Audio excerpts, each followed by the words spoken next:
Welcome back to episode 6 of the One More K podcast. My name is Markus Gnirk and I am here with Ned Phillips, powered by Lecka Nutrition. Good morning, Ned. Good morning. As we always say, you are still Marcus, I am still Ned. We are still running and talking. But you are this time in Bali. I am, and I have been here for a week.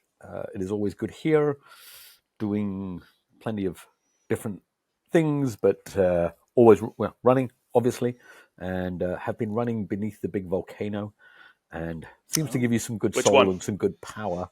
Agung. So when I say running below it, basically you can see it from many places in Bali. So when you're running, you can see it, and it just feels pretty special to be running along the beach, looking at the volcano. I went out and did a 5 or 6 hour run on Sunday, as I like to do. It was wonderful. I was wondering if you drop your long runs because you're on Bali now, but no, you are Ned. You're not changing your routine there. Not No got to do it, excuses. man.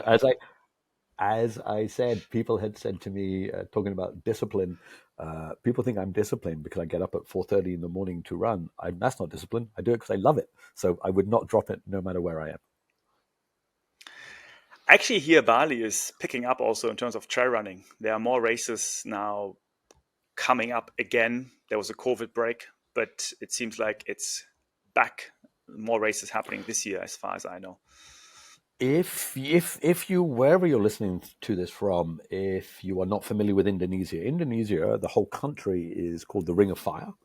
It is on a huge geographical fault line, which sadly results in things like the tsunami that we had 20 odd years ago.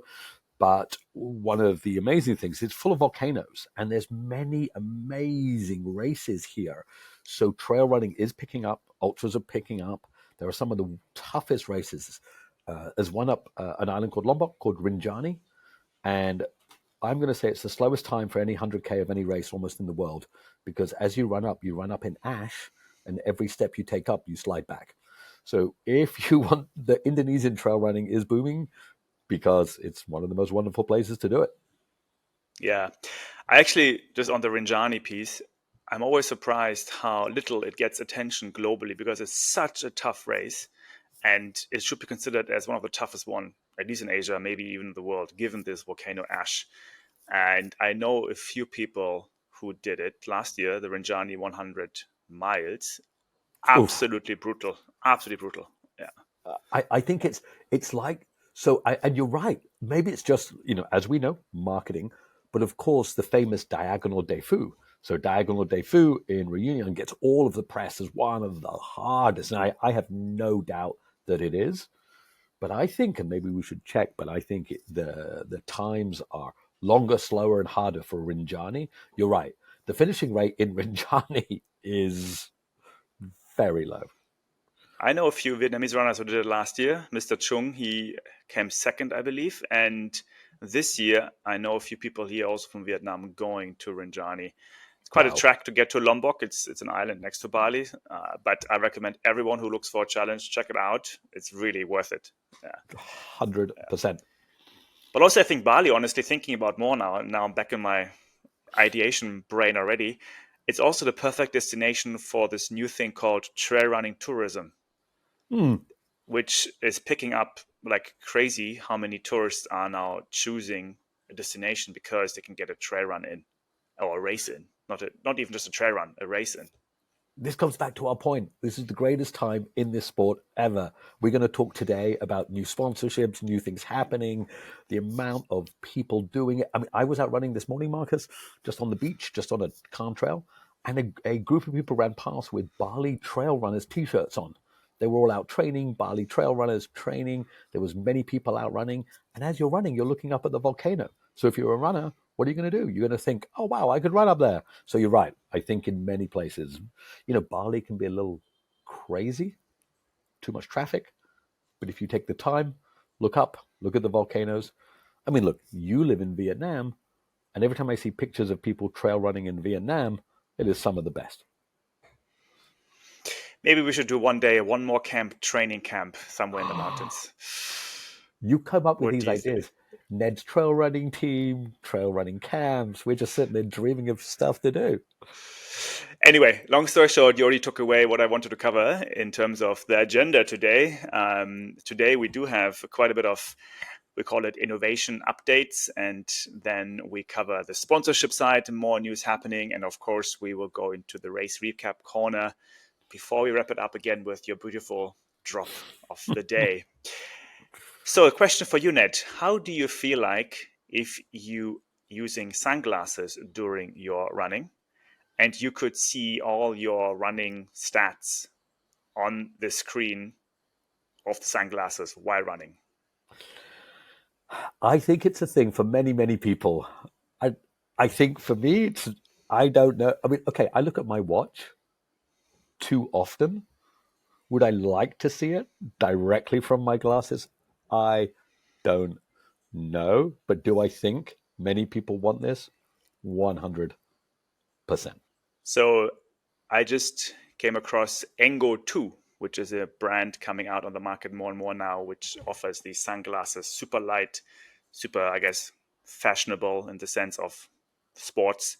And what it does is it shows the metrics, key metrics on the sunglass while running. Mm-hmm. So metrics like heart rate, power, pace, distance, and many others. It looks quite cool, but yeah, would this distract one more from the idea of running? And who do you think would actually use this? Which customer segment is mostly inclined to use such smart devices, let's call them? You know, there's so many new people coming to the sport, right? The old heart of the sport is people not even using watches, people just running for the soul of it. Now, because you have your stats, it doesn't mean it doesn't have soul.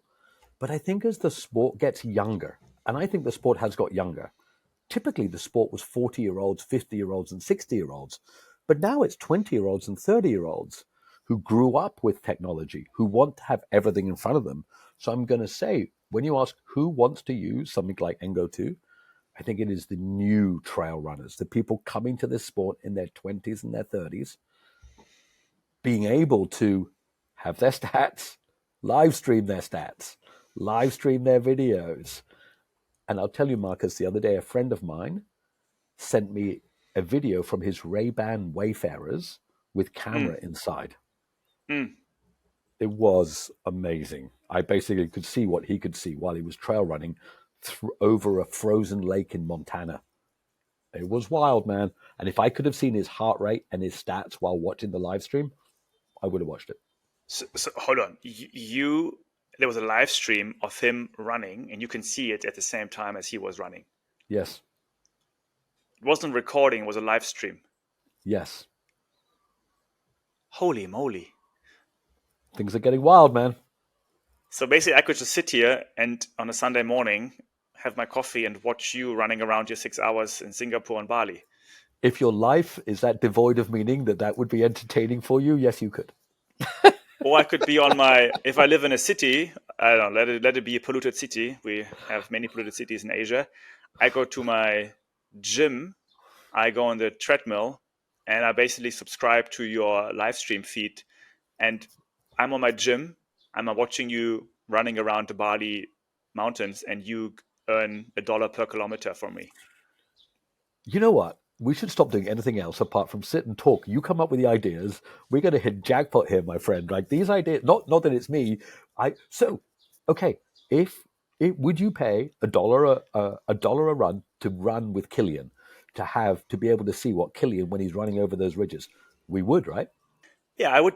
Yeah, I would. I would pay $1, but also I think I would pay more even to be more exclusive, have more access to the person. So it's like a premium, freemium model where you could say, hey, you support that athlete, sure, but at the same time also you want some post run information or you want extra information that's relevant to you. I don't know, but yeah, for sure. I think long story short, I would pay $1, whatever, to see this person having a great time, performing well, whatnot. But is it more for the person or is it more for the nature, right? So right now you say you're in Bali. Would I pay more because you're in Bali? Yeah. Would I pay if you are in Singapore? Not so sure. Even though I like you, Ned, but Singapore lift, I wouldn't pay for it. I think that is fair. But the options, and I think that's the point of all of these new innovations that we're going to talk about this week. These options are becoming reality. Yeah. And I think that's I think important. this I would cluster all of this into the big topic of invasive smart tech, where you have more and more devices coming closer to your body, coming even maybe inside your body at some point, where you measure just many more metrics. I mean, people talk a lot about the sweat rate these days, right? And how to optimize your sweat rate. There's a lot of new research and experiments and nutrition coming up around this, and that is already quite a new data point we haven't really looked into with the existing devices. Heart rate, I feel like, is almost a given now. That's been there for the last 20, 25, 30 years. I mean, when did heart rate monitors start, Ned? I think I'm too young for this. I remember strapping on a heart rate monitor, 35 years ago. They were pretty wild and cool back then. It was heart rate. It was pretty big. Like if you're watching on YouTube, it was like these big things that would sit right here. Yeah, 30. Of course, we've been able to measure heart rate longer. Heart rate's a given. But okay, so we're going to take a little detour here. And heart rate, I think, is a given, right? You know this idea of perceived effort. We talk Mm, about RPE, rate of perceived effort. When you're training, the idea is this: if you can talk in whole sentences, your effort is low. If you talk in shorter sentences, it's higher. And if you can't talk, you're going at full effort. And we can judge that very well as humans. My son does animal biology at university. Bees tell other bees where the food is or where the nectar is by shaking their butts. The more they shake their butts at the other bees, they're able to tell the bees exactly how many kilometers away the nectar is. Bees know how far 100% of their maximum effort is, and they shake their butt the percentage of effort to get there. So one bee can tell another bee how many kilometers away and in what direction it is, the nectar, by shaking their butt. Bees basically have an RPE, rate of perceived effort. Imagine we could see Killian of somebody's rate of perceived effort. We could understand where he is in his own heart and soul of, is he about to blow up? If we could get stats that are showing these indeterminables, his mind state, Killian, when you've been on that long run, Marcus, and you're like, oh my God, I'm so close to blowing up. I've got to hang on. I got to hang on. Only you know that. Imagine you could know. We can do it. Bees can do it. Bees know. interesting. I was about to ask you, which metric would you like to know more about? And it seems like it is perceived effort. Perceived effort. It's all about perceived effort in ultra because you can always do more. You can always do more. It's your brain that stops you. It's not your body. It's your brain. And what is the channel you would like to have this metric communicated to you? A watch, glass, I mean, headphones. Well, no, you mean I'd like to see Killian or Courtney's or someone else. I'm happy to watch that. That's what I mean. I don't want to see my own perceived effort. I know that. I know my own perceived. I know when I'm going to blow up, and how do I stop it? Just training, willpower. I will not blow up. I will keep. So for me, if I'm doing a long run, more than 50K, 100K, I can't sit down ever. The minute I sit down, it slows me and my Mm, brain deteriorates. So when I did my right. 100K in a 5, I never took one sit down moment for 1 second, never even sat down to have a drink of juice. The minute I sit, my brain goes, it's okay, you can take it easy now. So I refuse to, point blank. I will not sit down. I Got want it. to see Killian or Courtney's or someone's rate of perceived effort. How? I don't know. Got it. Okay. Is there any other device you would like to see more in order to optimize your training? I do think that with Engo, for example, the watch I just mentioned, it looks like something that is pretty interesting for the high performance athlete. I would consider those in terms of the Ironman triathletes who really optimize every single second or microsecond now of their training. I can see that being a good market for such devices. Anything else you would like to see for trail running or any other ultra sport? It's a great question. I don't know. I would like to see, it's getting a little wacky, like brainwave patterns. I want to see how messed up your head is. So, Marcus, when you're running, what's the furthest you've ever run? 100 something 4 kilometers. Do you remember towards the end when you were trying to do simple mathematics? I have 10K to go.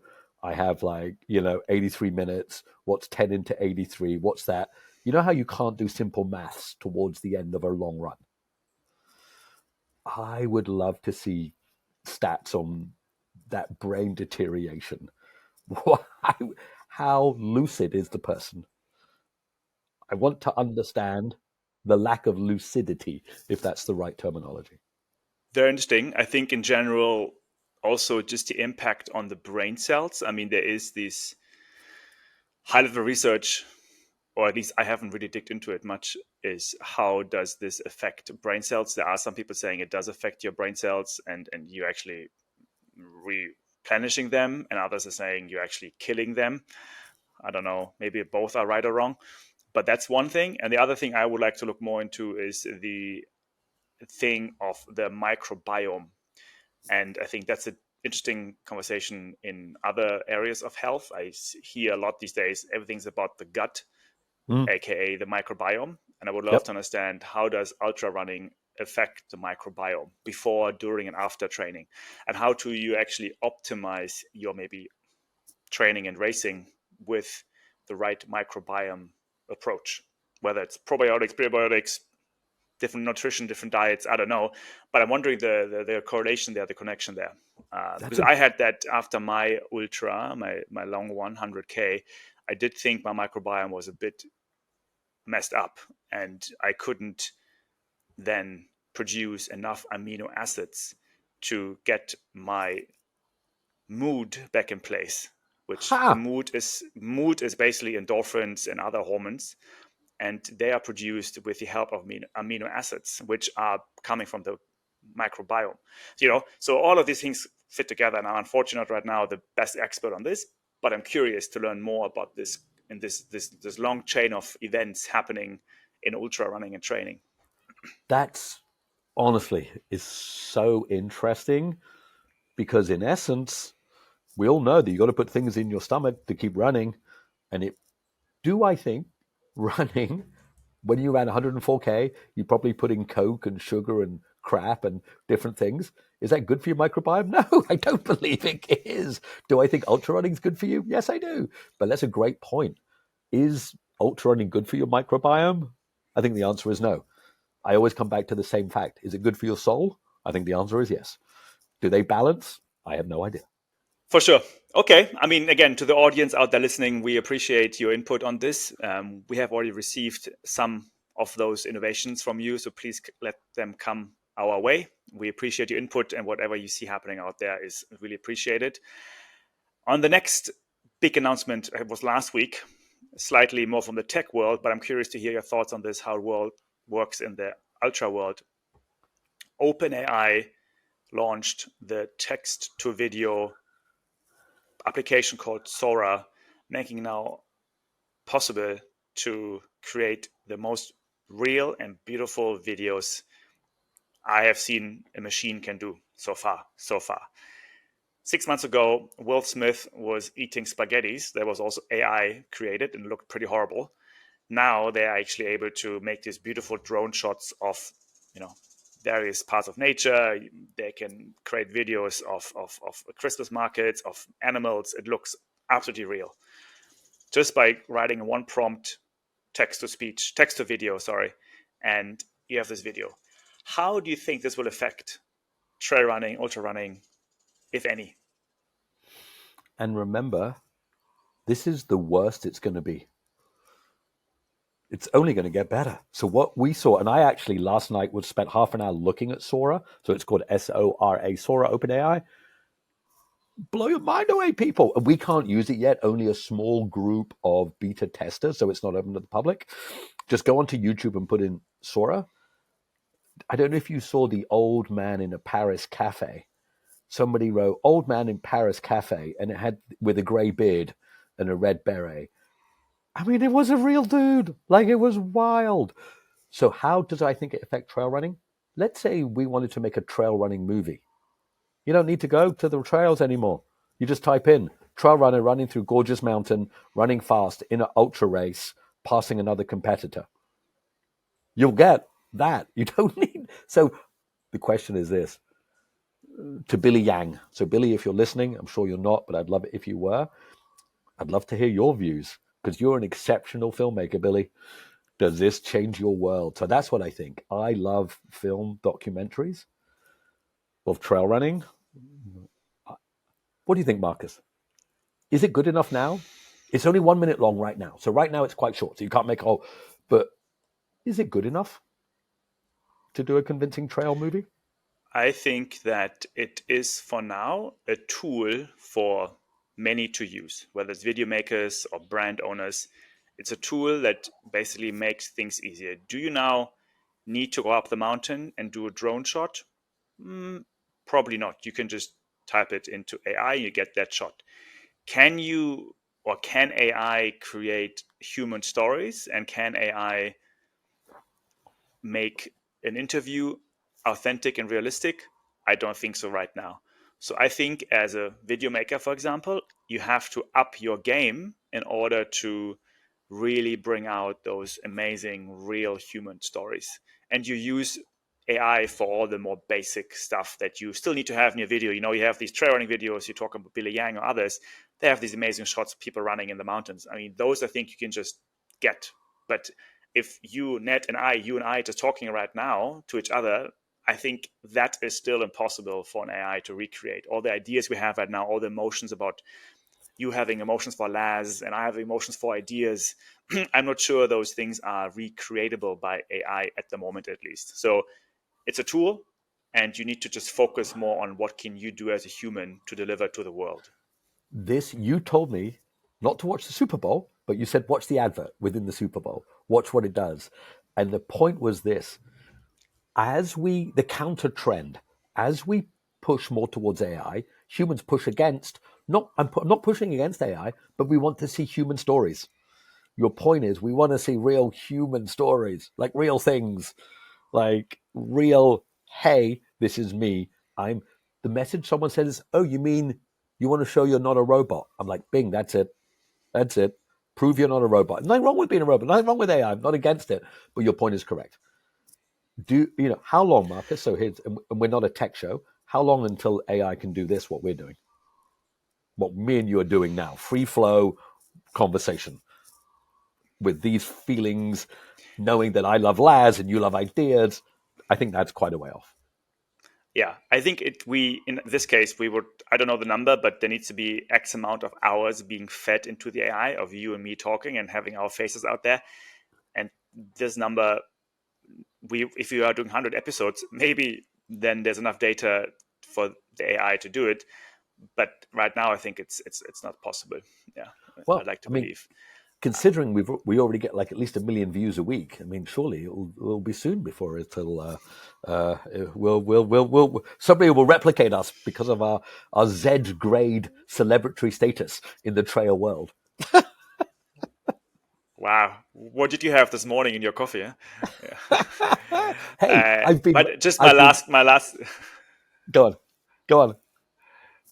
my last comment on this is I think as these AI, I call it entertainment, images, video becomes more and more, again, possible, people seeking more real experiences, which will also lead people to go outside more. So I think it's actually, in this case, good news for the trail running world. People want to really experience nature, really experience the race or the training, and they're going to invest more time and more money, more resources into this experience, as we're just getting more and more bombarded with real life, so-called real life videos. I think people actually say, you know what, I'm going to go out and do it myself. Yes. That's my hope and my belief. I'm with you, man. Wonderful. The last part of the innovation corner is that NNormal, the shoe brand and gear brand of Kilian Jornet, has released something called the durability test, which seems like it's one of the first times a shoe brand has actually published their data, or at least trail running shoe brand published the data on how long their shoes are lasting under extreme effort.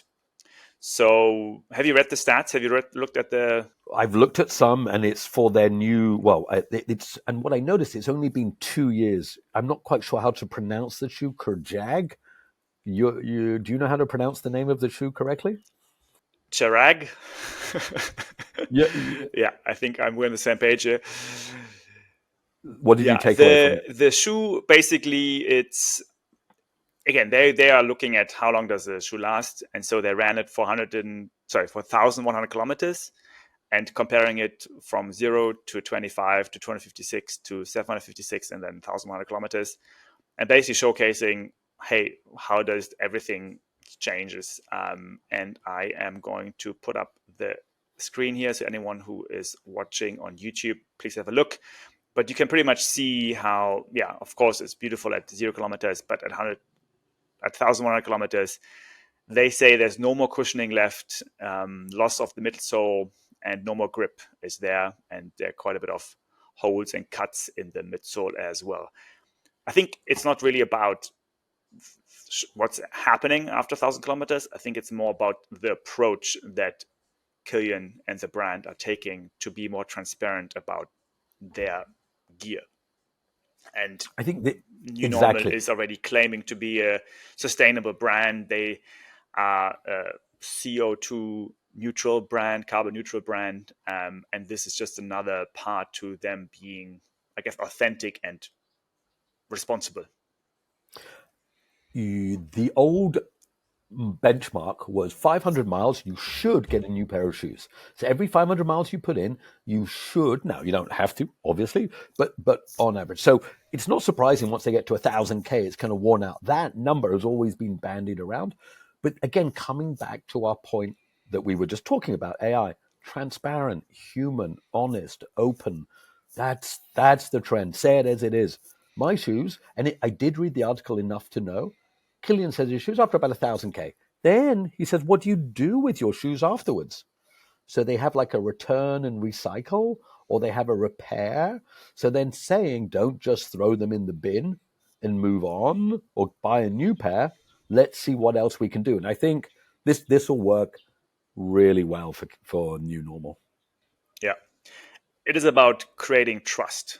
And as a brand, you need to create trust. You can't anymore just give the typical marketing message. So being transparent about how it works and how it doesn't work, I think helps it quite a bit. So, and I think we've talked about this before, maybe Kilian is becoming, and I've just thought about this. It's great talking with you, Mark, because we should just sit and talk all day about stuff. This is so much fun. Yvonne Chouinard, I'm sure I hope as many of our listeners know, was the founder of Patagonia. So Patagonia, the great outdoor adventure brand. You like it, Marcus? You like Patagonia? I am the biggest fan of Patagonia and him. Superb. And I'm sure you've read Let My People Go Surfing. He, just for a tiny bit of history, and maybe Kilian thinking about this, is the new Yvonne Chouinard. So Yvonne Chouinard was a rock climber in the 60s, realized that gear wasn't made correctly. He was also a blacksmith, so he started making some gear. If you know, in mountain climbing, gear means stuff to put into the rock to help you climb rock. But he also realized clothes weren't, they were just wearing jeans and t-shirts. So he started making clothes. And his story, Let My People Go Surfing, is a story called The Story of a Reluctant Businessman. He didn't want to be a businessman. He's a dirtbag climber. He lives in vans. He doesn't need $100 million. He doesn't want more gear. And his very famous advert was an advert once Patagonia was getting bigger, because he started making clothes for climbers and for surfers and for fishermen and for outdoor adventurers. He had a picture of a Patagonia jacket, and the advert said, "Don't buy this jacket." And it wasn't just a cliched marketing message. He said, "Don't buy shit you don't need. Don't buy this. Only buy it once. You've already got a jacket. Don't buy this. But if you need one jacket, just one jacket forever, buy this, but buy it once. Don't buy other stuff. Don't buy wasteful stuff. And I don't care if you buy Patagonia." And he actually meant it. Like, he actually meant, don't buy this jacket. And of course, what did everybody do? Everyone bought his jacket, of course, because he was being real. I'm glad you are a fanboy of him. And maybe Killian feels like he has the same heart and soul. Killian's just a mountain man who will build a huge brand. And he is on top of something there. We did reach out to him. We haven't heard back from him yet. We asked him if he wants to come on the podcast. So we will say it here now to the universe again. Killian, please join us on the podcast. We have lots to talk about. Eventually we'll get you. Don't worry. And Killian, and of course, not there's so many great people out there. Killian was in, so his connection to Asia, he spent time over here, but Killian was in Nepal when the huge earthquake came, and he did an amazing amount of work himself. I've been to a fundraiser actually in Bali 7-8 years ago. I watched his film about it. So I know he's passionate about this region because he's clearly passionate about huge mountains and nature. And of course, Asia is blessed with some of those. So, but yeah, continuing the good work of Yvonne and putting profits with a purpose back to the planet. So we hope NNormal does well. All the best for all the businessmen in this world out there. Moving on to another brand, another news that came out actually 2 weeks ago. We missed it last week, but it is Kailas, the Chinese outdoor brand, renewing the sponsorship with Tor des Geants, the very long distance racing series in the Alps. What do you make of this Chinese brand partnering with European race organizing company? It's always hard not to be biased as two people from Germany and Scotland who have made our lives in Asia. We adore where we live. We're obviously working in Asia. You're producing a nutrition brand from Asia. I think Asia is the boom part of trail running. If you think about it, Asia is a growing, developing area of the world. When I came here 30 years ago, people were like, oh, Asia, yay, don't know much about it. Now, China, India, all these countries. But the biggest thing is trail running needs economic stability. No one's out trail running if you're scrabbling. And a lot of people in Asia are still, unfortunately, below the poverty line and are still scrabbling to make a living, and it's hard. But more and more are becoming economically stable. And sadly, in China, people are getting some of the bad American habits of eating processed food and are becoming unhealthy. So they need to trail run, which is the craziness of this all. But to see a Chinese brand sponsor, not the biggest race, Tour des Geants is not UTMB, but a big race, this is the start. And I think we are about to mention Free Trail, Dylan Bowman, with Goldwyn, the Japanese brand. Within a week, Marcus, two big brands in the West partnering with Asian brands. I mean, to say we love this trend is an understatement. For sure. I think the other thing I had in mind was with Kailas. Maybe they do see something in the long distance race format like Tour des Geants. Maybe they do see this as a growing trend. People are getting bored with 100K. Now it goes to 330K, whatnot. And maybe they're picking Tour des Geants as a partner for Europe. Of course, it's for branding. Of course, it's for marketing. Of course, it's for many other things. But also, it is a clear message to, hey, we believe in long distance, ultra distance, and considering putting our money into this market. We also have heard that Francois is considering doing Tour des Geants. Like Courtney is always playing around with ideas to do long distance, longer than UTMB. So maybe there's something that's really just the next level of where racing is going. I think, again, I hate to always be the old person in the room, but I think that fact's never changing. I am basically just always going to be older than you. A marathon used to be amazing. When I was 20, people were like, you've done a marathon? That's incredible. Like, I hadn't. It was incredible. Now everyone's done a marathon. Not everybody, but everybody. Oh, you've done an Ironman. Oh, you've done 100K, 100 miles. Those 200-mile races in America are selling out. Like, they're selling out in a heartbeat. Her, a Destination Trail, Candice Burt's races. You know what? Do you know what she's done? Because she sold out all of her 200-mile races. You know what's coming next year? You got it. It's a 300-miler. And she thinks she'll sell it out. And I do think, and particularly if we talk about, so the Chinese brand going long, we see Goldwyn, which is a Japanese brand, partnering with Dylan Bowman and Free Trail, which is really the emerging media partner of choice in ultra and trail. And having been to Japan, running is, I'm going to say, the most important sport in Japan. Like, they adore it, and they adore the long efforts. Japan culture is about extreme ability to suffer. And I do think those long efforts in Asia resonate really well.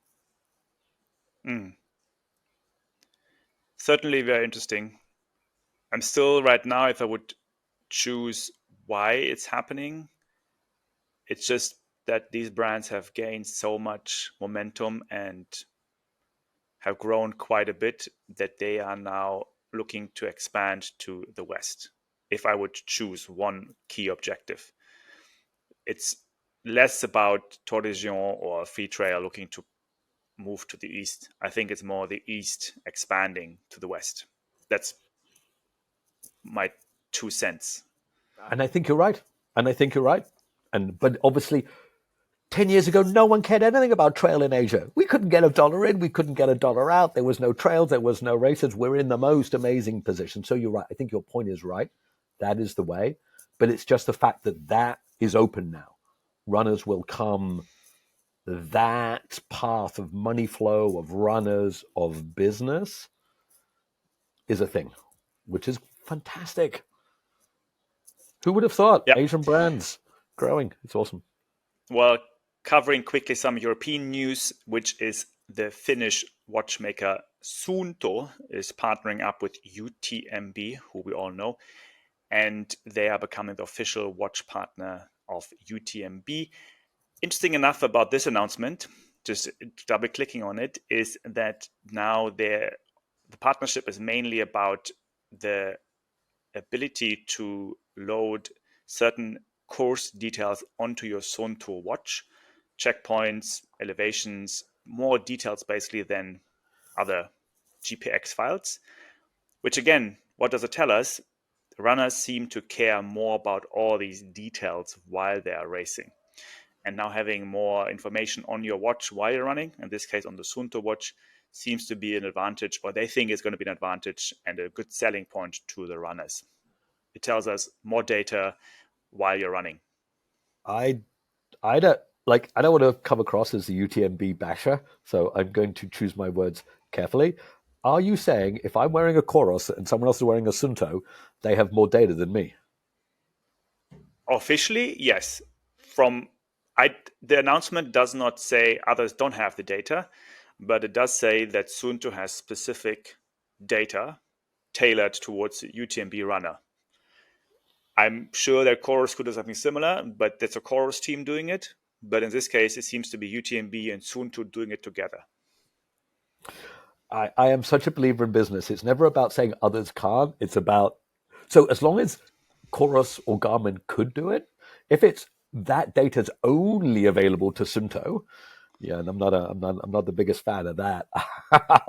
I'll say that I'm not the biggest fan of only Suunto. But if it's data that anybody could do, but just Suunto is promoting it, that's fair enough. I mean, look, in the end of the day, the best runner will still win.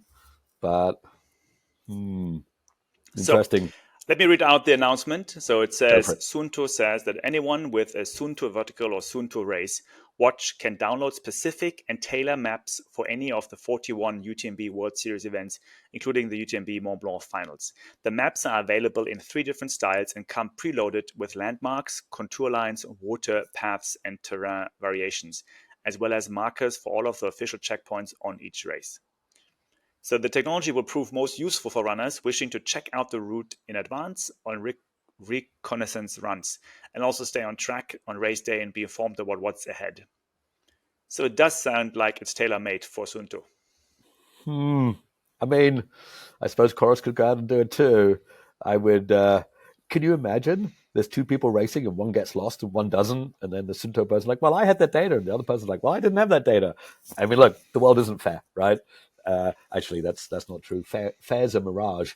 Fair's an invention in our heads. But anyway, it is more information for everybody. In the end of the day, the person who runs the fastest will still win. So let's see.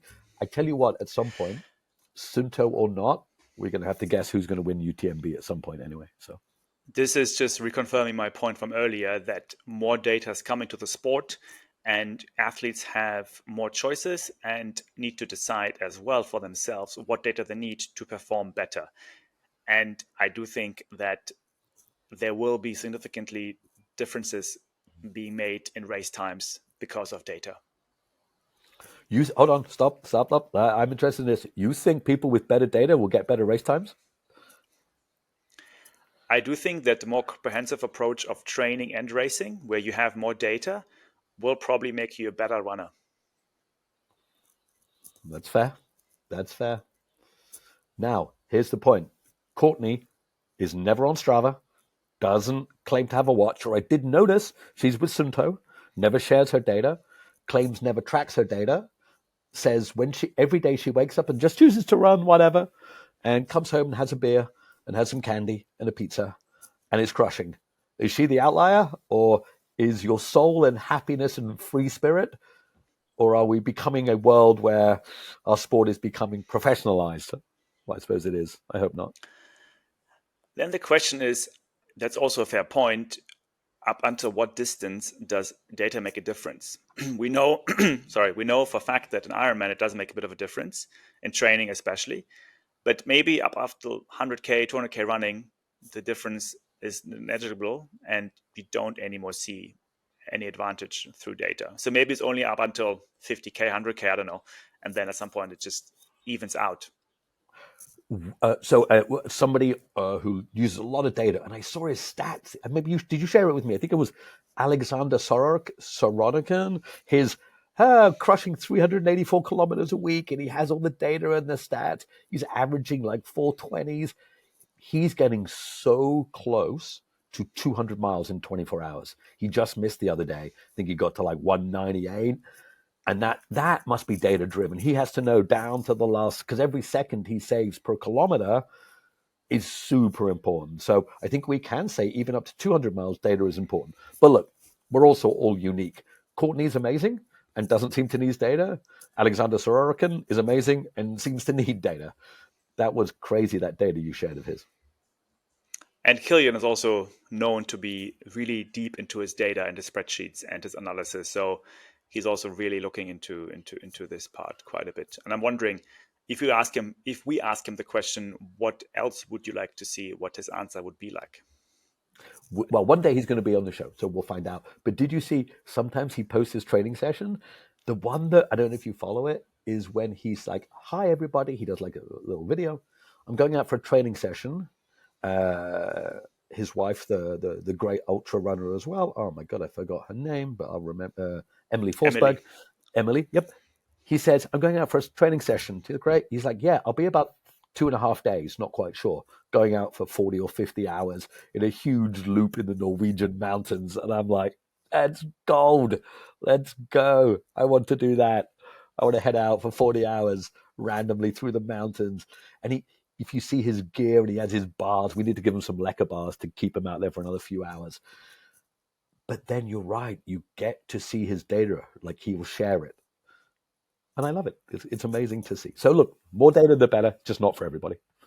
Full disclaimer, we have no association with any of the brands here. So we're not supported by Suunto nor NNormal.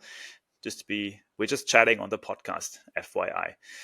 All right, moving on to the racing recap corner. We had some exciting races happening last weekend.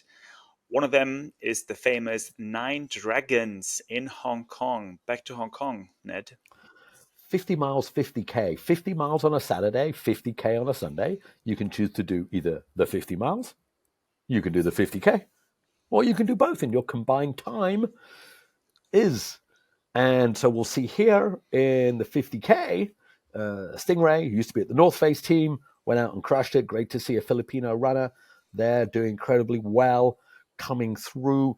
These, if you look at these times, so it seems quite a long time for 50K, 6 hours. But for anybody who has not spent time in Hong Kong, These are hills.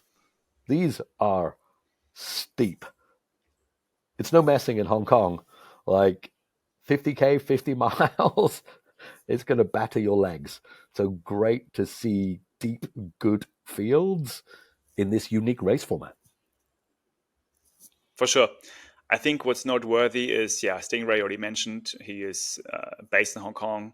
He knows the course probably very well. It's 50K and it's super steep. It is more than 3,000 meters elevation gain, 11,000 feet. Wow. All these stairs on this short course are significant.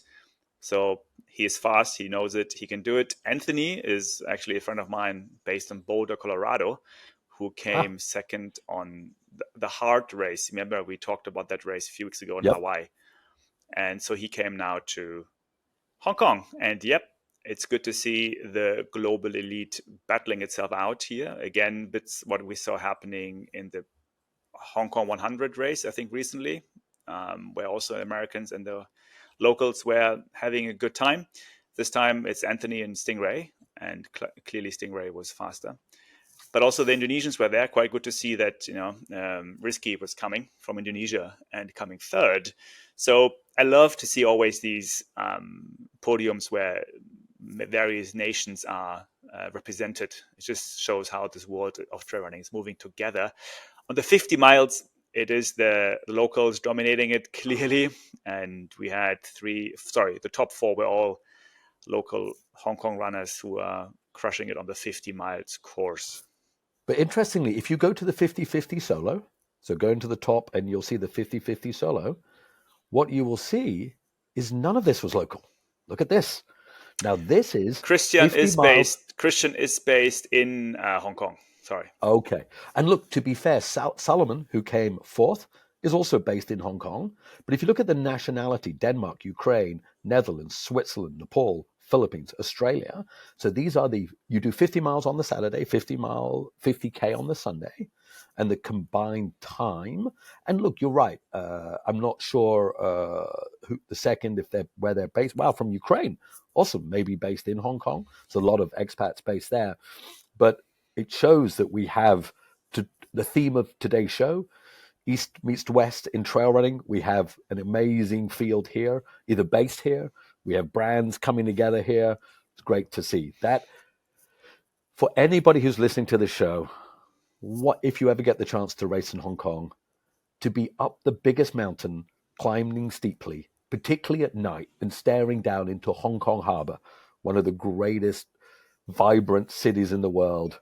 It is an extraordinary experience. If you ever get the chance, or even if you're passing through Hong Kong, go and see it. It's incredible. For sure. Next up was the Tarawera by UTMB happening in down south New Zealand. A big race of the UTMB series. You've been doing this race or? No, followed it. It's a big race. No. And it's, obviously we have Ruth Croft, the absolute great Ruth Croft has been one of the best in the world for such a long time. Awesome to see Ruth out there crushing it. Is a super documentary about Ruth, so have a look through there. It has 100K and 100 miles, so 100K. Do you know? Oh, Justin Grunwald, that's great to see. Justin, and look at that field: Sage Canaday, Daniel Jones. That's a stacked field. I was about to say, it looks like the female field was more from like New Zealand, Australia, from the south. But the men's field looks like quite mixed up from various parts of the world coming to New Zealand. So definitely interesting for the 100K.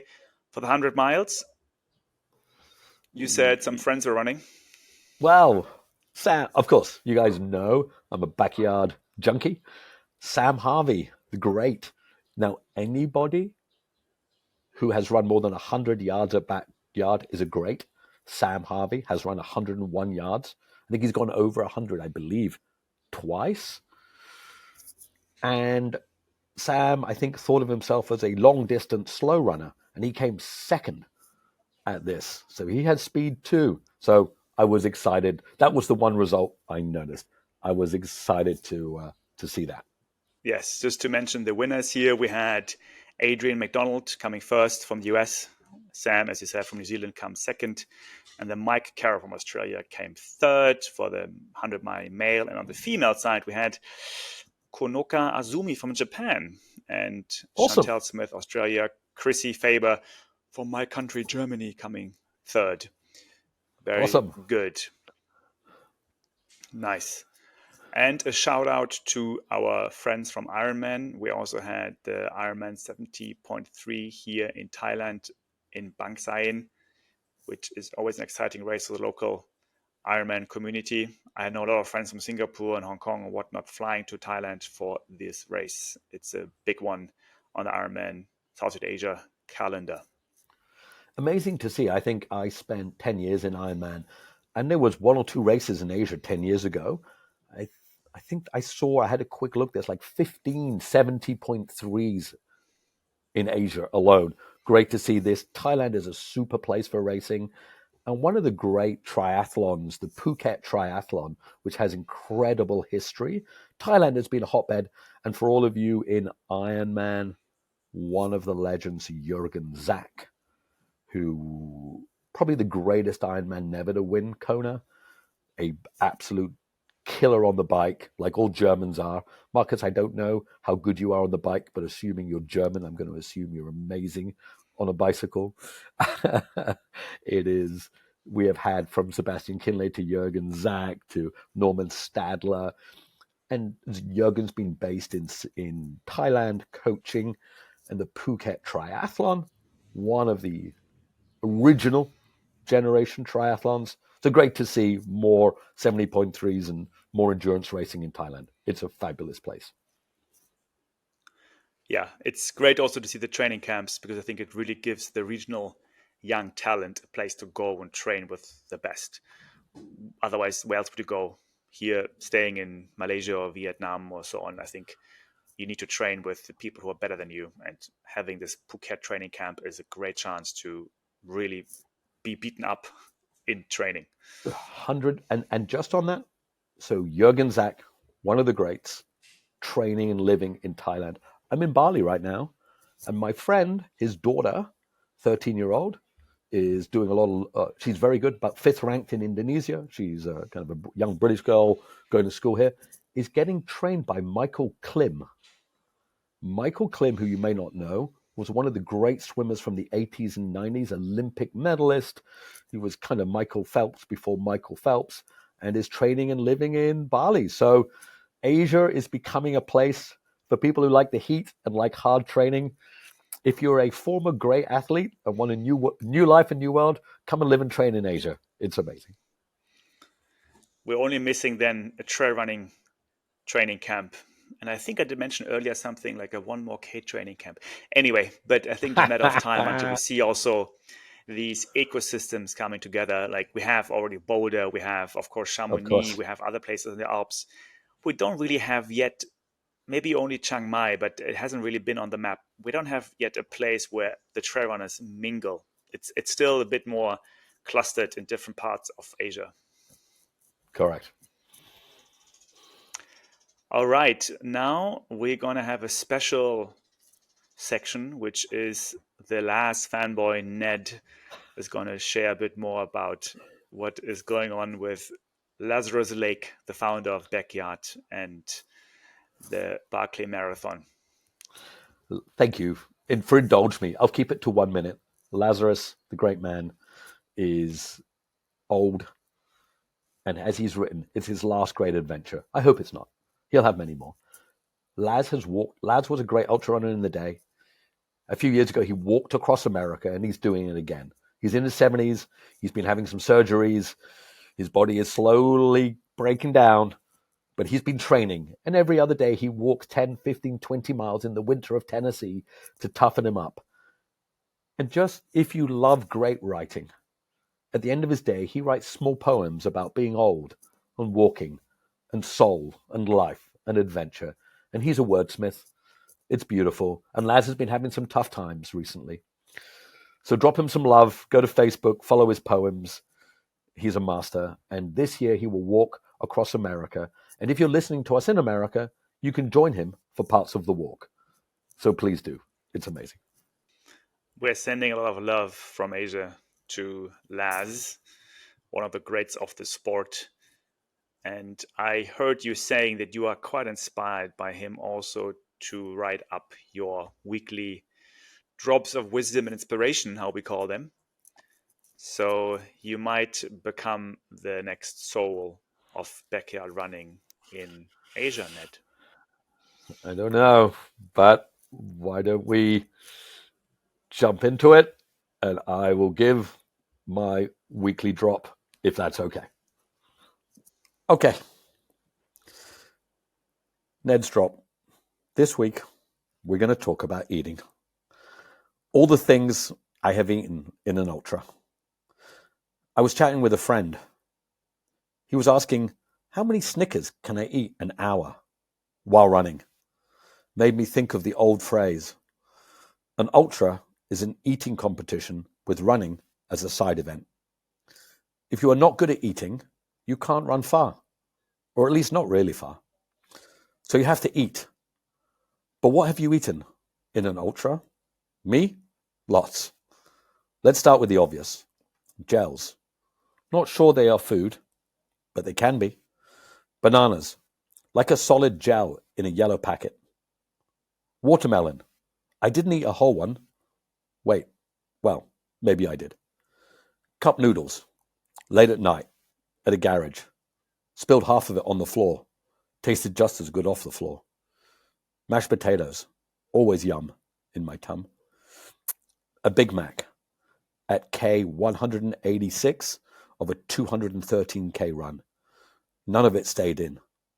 I should have asked for a refund. Chicken rice, a Singapore special dish. It's chicken and rice.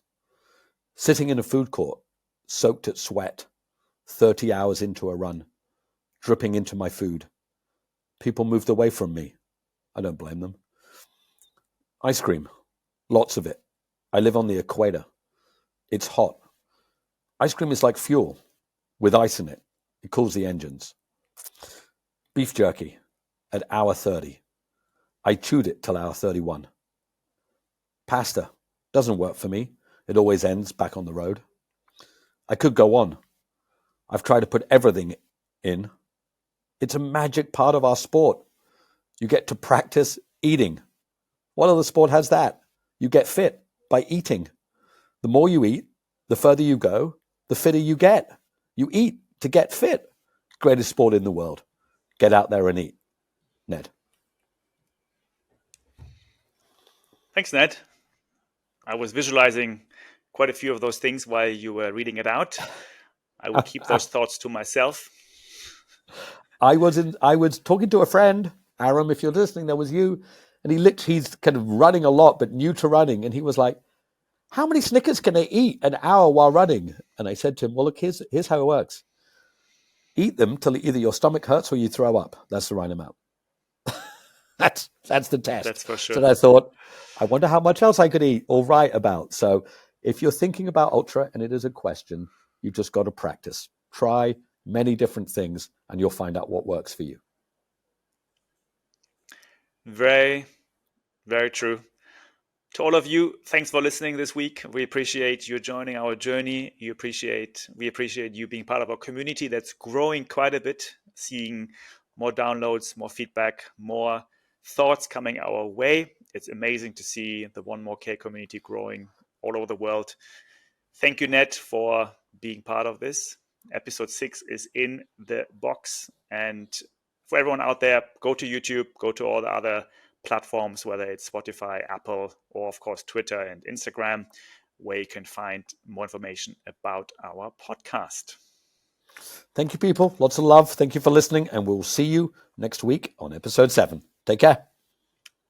Thank you.